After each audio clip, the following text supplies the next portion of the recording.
Getting lean is easy. I know, that sounds like a total lie, right? But what if I told you that most people fail not because it's actually that hard, but because they have no idea about this one single hidden force that's working against them? If you stick with me, we're going to uncover exactly what that is. So let's just start with this pretty provocative idea. Getting lean is one of the best ways to compensate for a lack of purpose. Wow. Okay, so the source material's not pulling any punches here.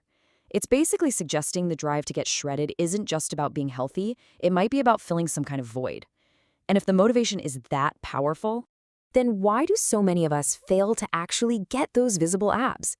We might lose a bit of weight at first, but that truly ripped, defined look, it always seems to be just out of reach. So what's the wall that everyone keeps hitting? Well, the answer really lies in a huge misunderstanding of how dieting actually works over time. See, we tend to think the difficulty is a straight line, that it just gets a little bit harder each day.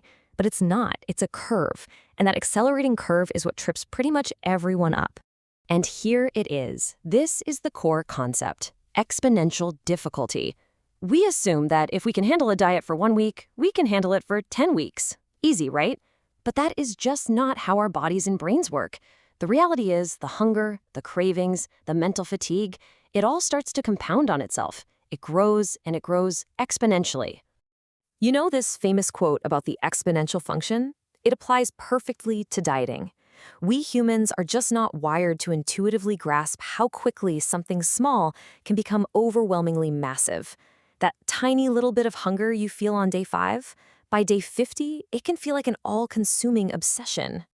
And this chart illustrates the problem perfectly. Look on the left. That's what we expect the difficulty to be. A nice, manageable straight line. But then look at the bar on the right. That is the reality at week 10. You're literally dreaming about food, and the mental effort it takes just to stay on track is immense.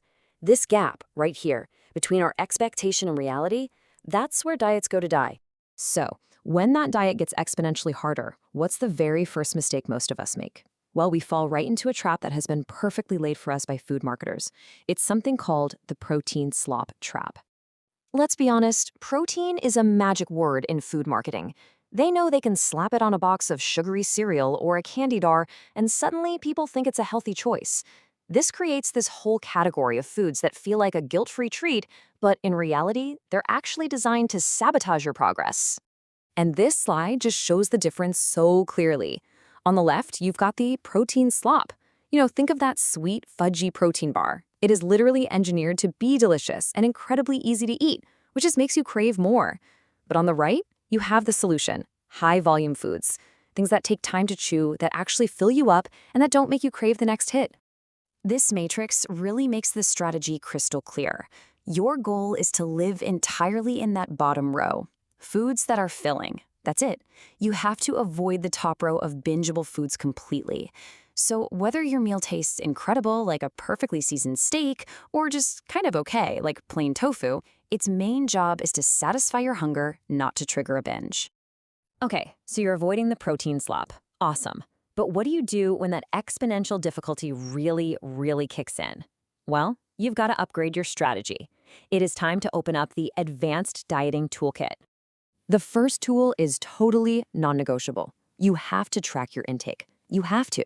When you're deep into a diet, you just can't afford to guess anymore. Flying blind is what happens when you stop tracking. And honestly, it's the primary point of failure. Ignorance is not bliss in this game. It's the end of your progress. All right, this next tool might sound a little strange. Eat your water. How in the world do you do that? Well, it's a super powerful technique for managing extreme hunger, and it goes way beyond just drinking from a glass. And here's why this tool is so important. Look, in the beginning of a diet, yeah, a big glass of water can kind of trick your stomach for a bit. But when you're deep into a diet, your body is way too smart for that trick. Plain liquid empties from your stomach in like under 10 minutes. It's just not enough to fight back against serious, legitimate hunger. So the solution is to eat solid foods that are packed with water. Things like cantaloupe, which is like 90% water, or potatoes and most vegetables. They're mostly water by weight, but they register as real food in your brain and in your stomach. The source even mentions this pretty extreme version called oat soup, which is just a massive watery bowl of oatmeal designed to fill that void for hours with very few calories. This last tool is purely psychological, but you know what? It might be the most critical one of all. When your hunger is at its absolute peak, the real battle isn't happening in your stomach. It's all happening in your mind. The goal becomes to strategically engineer your life so you think about food as little as possible. And here's the simple 3-step process to do that. Step 1, distract. Get so absorbed in your work or hobbies, you forget to be hungry. Step 2, remove. Get the trigger foods out of your house. It's simple. If the cookies aren't there, you can't eat them. And step 3, structure.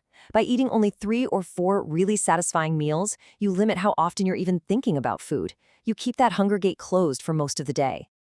So, we've covered all the practical tools, but they all depend on one final overarching principle. And this isn't just some nice-to-have virtue, it's the actual mechanism for success. This is one of the biggest paradoxes of getting lean. I mean, think about it. In almost any other thing you pursue, obsession leads to faster, better results. But with dieting, obsession is the enemy. Constantly thinking about food, planning meals, focusing on what you can't have, it just amplifies that exponential hunger and leads you directly to burnout. The alternative to obsession is this really simple, almost boring daily process. There's no drama, there's no complexity. You wake up, you weigh in, you hit your numbers, you work out, you get enough sleep. That's it. Real success comes from the patient repetition of this simple loop, not from some frantic, obsessive effort. And that leaves us with this final, really powerful question. What if we've been looking at this whole thing completely backwards? Maybe the real key to getting extreme results isn't about more obsession, but actually less. Maybe it's just about doing a few simple things right and then having the patience to let success find you.